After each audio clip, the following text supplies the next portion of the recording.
Good morning students. Class 10th में pros का third chapter the Ganga आज मैं आपके लिए लेकर आया हूँ। इसके राइटर हैं पंडित जवाहरलाल नेहरू। इस चैप्टर में बताया गया है कि किस प्रकार पंडित जवाहरलाल नेहरू हमारे देशवासियों को प्रेम करते हैं, उनका आभार व्यक्त करते हैं, उनसे स्नेह करते हैं और उनके प्रेम को चुका नहीं पाते हैं, क्योंकि उनका प्रेम जो है वो बहुत अधिक है, उसकी कोई कीमत नहीं है, इसलिए उसे चुकाया नहीं जा सकता। साथ ही वो बताते हैं कि जब उनकी मृत्यु हो जाएगी तो उनकी राख को, थोड़ी सी राख जो है मुट्ठी भर, वो गंगा में प्रवाहित कर दी जाए और बाकी जो है वो देश के खेतों में, जितने भी खेत हैं उनमें डाल दी जाए। ये जो चैप्टर है वो पंडित जवाहरलाल नेहरू के द्वारा लिखी गई बुक विल एंड टेस्टमेंट से लिया गया है। तो आइए शुरू करते हैं इस चैप्टर को।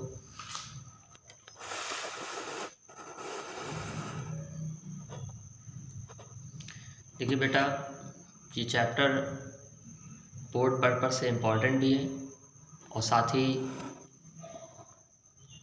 थोड़ा टफ भी है, तो इसलिए बहुत ध्यान से समझिएगा।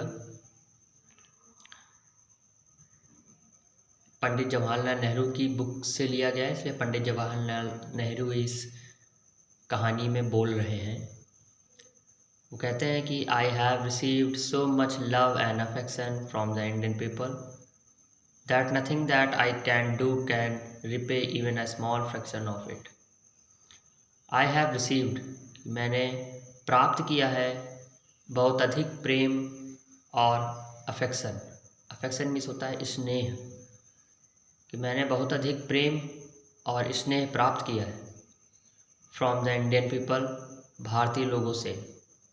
That nothing that I can do, जिसे कुछ नहीं, आई कैन डू मैं कर सकता हूँ, कैन रिपे जिसका मैं थोड़ा सा भी भाग रिपे यानी वापस नहीं कर सकता, even a small fraction of it, यहाँ तक कि मैं उसका थोड़ा सा फ्रैक्शन यानी थोड़ा सा भी अंश या स्मॉल पार्ट बोल सकते हैं, जिसका मैं थोड़ा सा भी स्मॉल पार्ट भी उन्हें वापस नहीं कर सकता। प्रेम का इतना भारतीय लोग प्रेम करते हैं कि उस प्रेम का थोड़ा सा भी भाग ये वापस नहीं कर सकते। एंड और इंडीड सचमुच, there can be no repayment, और सच में इसकी कोई वापसी नहीं है।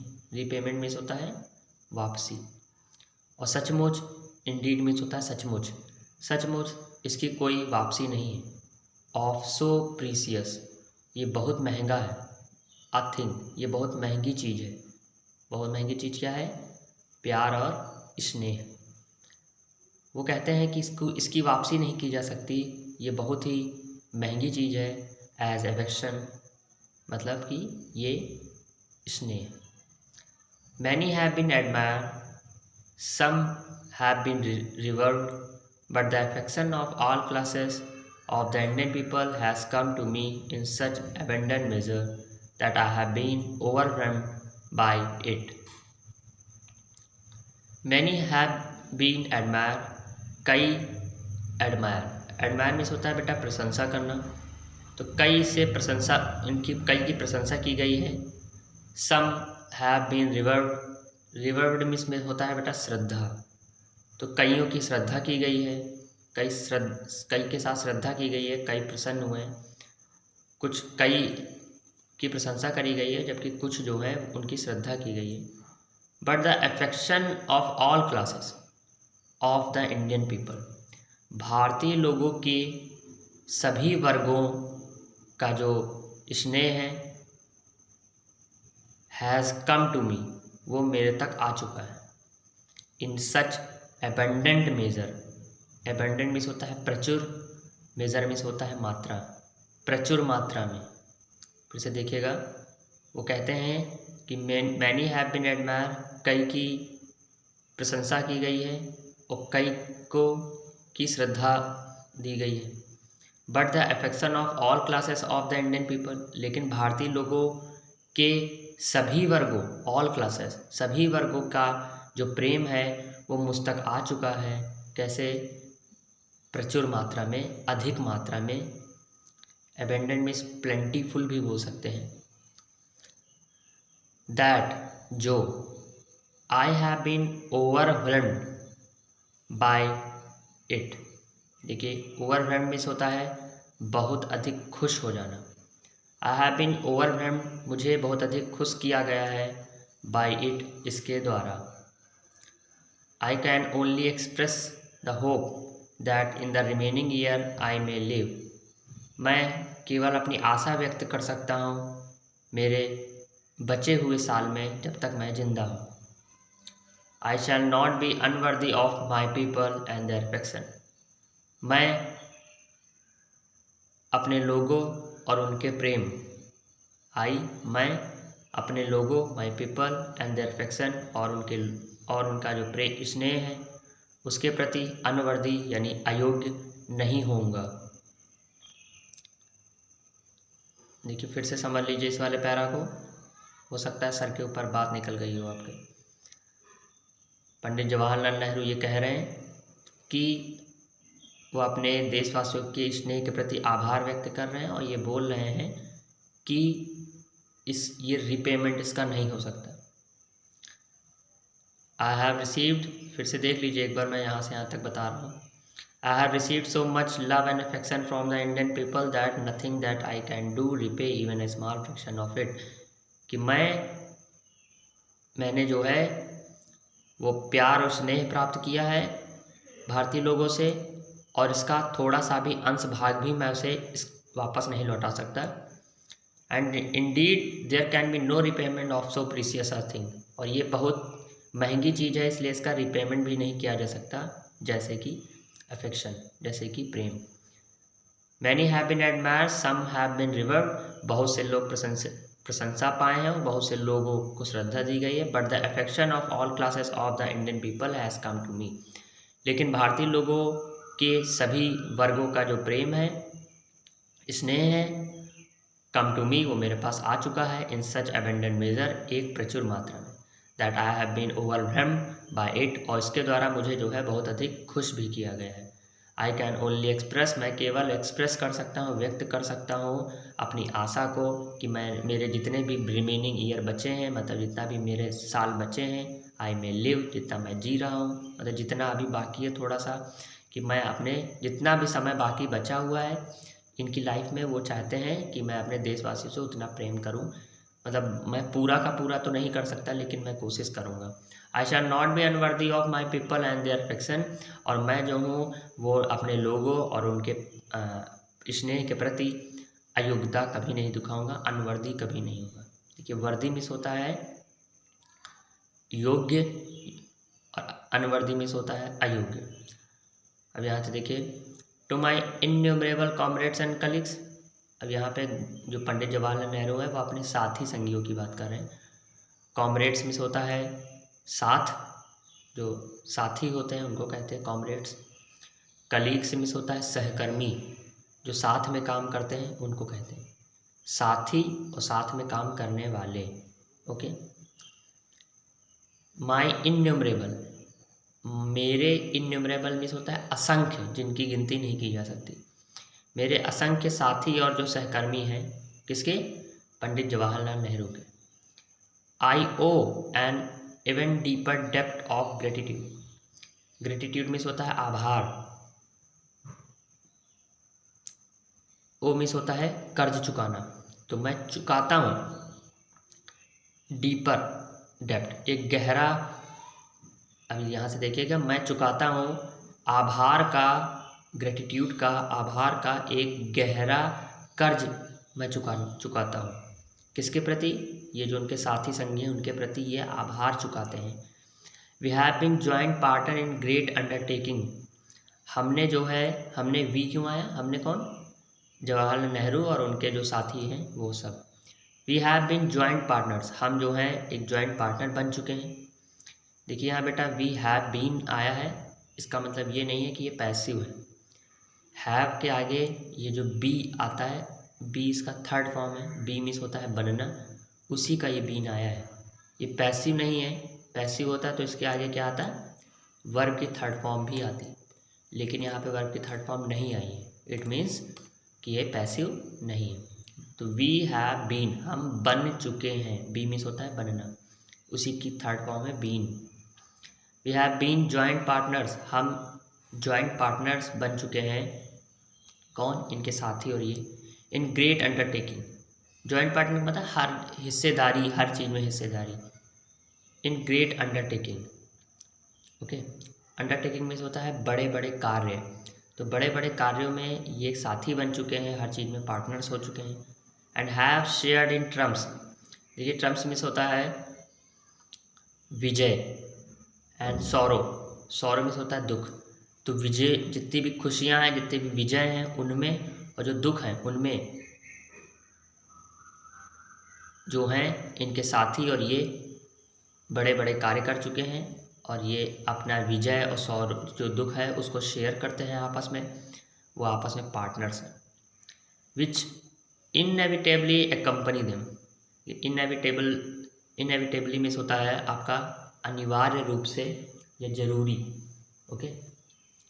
एक्कम्पनी मीन्स होता है साथ देना, जिसको अनिवार्य रूप से उन्हें साथ मतलब उनका साथ दिया जाता है, और इनके द्वारा अनिवार्य रूप से उनका साथ दिया जाता है। फिर से देख लीजिए, माई इन्यूमरेबल कॉमरेड्स एंड कलीग्स, कि मेरे असंख्य साथी और जो सहकर्मी हैं, मैं चुकाता हूँ उनका भी आभार, बहुत गहरे से मैं उनका आभार चुकाता हूँ। We have been joint partner in great undertaking, हम जो है एक जॉइंट पार्टनर हैं एक बड़े बड़े कार्यों में, और शेयर करते हैं अपने विजय और अपने दुख को। विच इनएविटेबली एक्कम्पनी देम, जो अनिवार्य रूप से साथ हैं, मतलब उनके साथ हैं।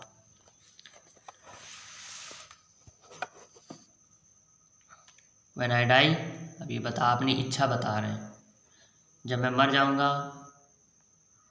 आई should like my body to be cremated, cremated means होता है दाह संस्कार कर देना, बॉडी को जला देना। जब मैं मरूंगा, I should be like my body to be cremated, तो मैं मेरी बॉडी को क्या कर दिया जाए, दाह संस्कार कर देना चाहिए। If I die in a foreign country, अगर मैं विदेश के किसी देश, ये मतलब मैं किस विदेश में मरूं, फॉरेन में मरूं, my body should be cremated there, तो मेरी बॉडी वहीं पे मतलब मेरी बॉडी का वहीं पे दाह संस्कार क्रीमेटेड कर दिया जाए।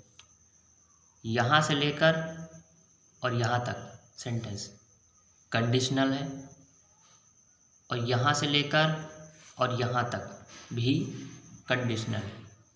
देखिए मैंने बोला है व्हेन आई डाई, जब मैं मर जाऊँगा, तो जो फर्स्ट क्लॉज होता है उसमें कभी भी कोई भी मॉडल का यूज़ नहीं किया जाता है, लेकिन सेकंड वाले में मॉडल का यूज़ किया जाता है, इसलिए इधर शुड आया है और इधर नहीं आया है। तो जब मैं मर जाऊँगा तो मेरी बॉडी का दाह संस्कार कर दिया जाना चाहिए, और इधर वाला जो आया भी है तो उसको भी इन्होंने पैसिव बना रखा है, टू बी क्रीमेटेड। इन्फिनिटिव का जो पैसिव होता है वो टू बी करके बनता है। और इधर वाला देखिए, if I die in a foreign country, अगर मैं विदेश में कहीं मरूँ, अगर वगैरह जब करने लगे, इफ़ लग जाए तो सब कंडीशनल हो जाते हैं। व्हेन लग जाए, अनलेस लग जाए, अनटिल लग जाए। माई बॉडी शुड, देखिए यहाँ शुड आया इस वाले क्लॉज में, यहाँ कॉमा लगा हुआ है, बी क्रीमेटेड, तो मेरी बॉडी को वहीं पे क्रीमेट कर दिया जाए, मतलब मेरी बॉडी को वहीं पे, मेरी बॉडी का वहीं पे दाह संस्कार कर दिया जाए। अगर फॉरेन में मरते हैं तो फॉरेन में ही दाह संस्कार कर दिया जाए। एंड माई एसेस, और जो मेरी राख है, सेंड टू इलाहाबाद, उसे इलाहाबाद यानी प्रेजेंट में प्रयागराज ले आना चाहिए। इलाहाबाद में जवाहरलाल नेहरू का जन्म हुआ था, इसीलिए प्रेम करते हैं। लेकिन इसमें इस चैप्टर में ये बताएंगे कि वो इसलिए प्रेम नहीं करते हैं इलाहाबाद से कि उनका जन्म हुआ था, वो बताएंगे कि गंगा से वो इसलिए प्रेम नहीं करते हैं कि वो हिंदू हैं, सारी बात बताएंगे। स्मॉल हैंडफुल ऑफ दीज ऐसे राखों का, स्मॉल हैंडफुल मतलब छोटी मुट्ठी, जिसमें थोड़ा सा राख आ जाए, शुड बी थ्रोन इन अ गंगा, वो गंगा में फेंक देनी चाहिए।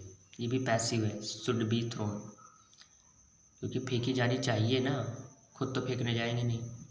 And the major portion of them dispose of in a manner indicate below, और मेजर पोर्शन, और इसका जो बड़ा भाग है, थोड़ा सा भाग गंगा में और जो बाकी बचा भाग है उसको डिस्पोज कर दिया जाए, मतलब कि उसको दफन कर दिया जाए, निपटा दिया जाए, of the manner indicated below.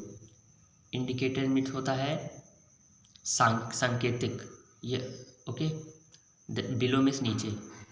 तो वो कह रहे हैं जो बाकी बचा बड़ा पार्ट है उसको जो है नीचे लिखे तरीक़ों से डिस्पोज कर दिया जाए।